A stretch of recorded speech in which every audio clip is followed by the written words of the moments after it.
Hi writers, and welcome to week 6. This is our wrap-up week. This is our last week for this unit on Wild Mind. Keep in mind that your essay number 1 reading response is due by Saturday, 1 minute before midnight.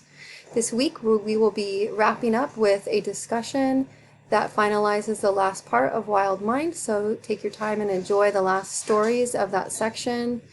And also our final draft of essay number 1.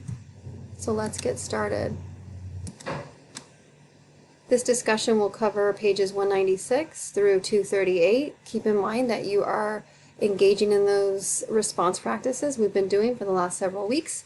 You have the think aloud, you have talking to the text, and you have free writing. And brainstorming in your journal. Use whichever of those strategies is going to help you imprint information and remember those stories. We are going to pick one of the stories from this section, and you're going to write a paragraph in response to it. You have two separate paragraphs. The first is summary. If you need to go back to the summary handout and requirements, please do so to refresh your mind.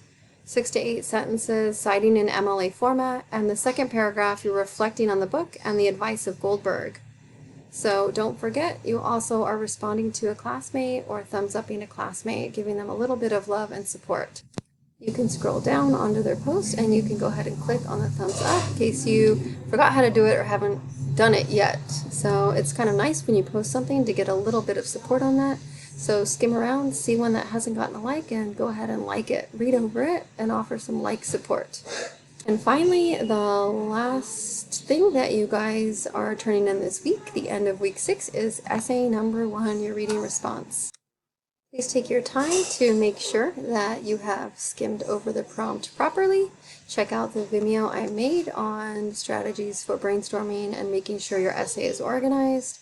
Also make sure you know what the prompt specifically is so you're responding to it. If you need to check out samples still, you can. As a little guidance regarding MLA formatting and citing, it's always great to have samples. And then again, here are the grading requirements. Check those out, especially if you're aiming for a specific grade. If you want to get that A or that solid grade, then you're going to make sure you follow these requirements. That's the rubric for how I'm grading it.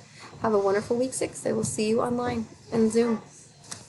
Oh, and one more thing, don't forget, when you post your essay, you're going to submit it as a Word document, .doc or .docx, or a PDF attachment in the file, and you're also going to record yourself reading your essay and attach an audio or a video. Super important. Don't forget, so I could hear and or see you, but definitely hear you read your words aloud to me. Thanks a lot. Have a great week 6. Have fun on your essay.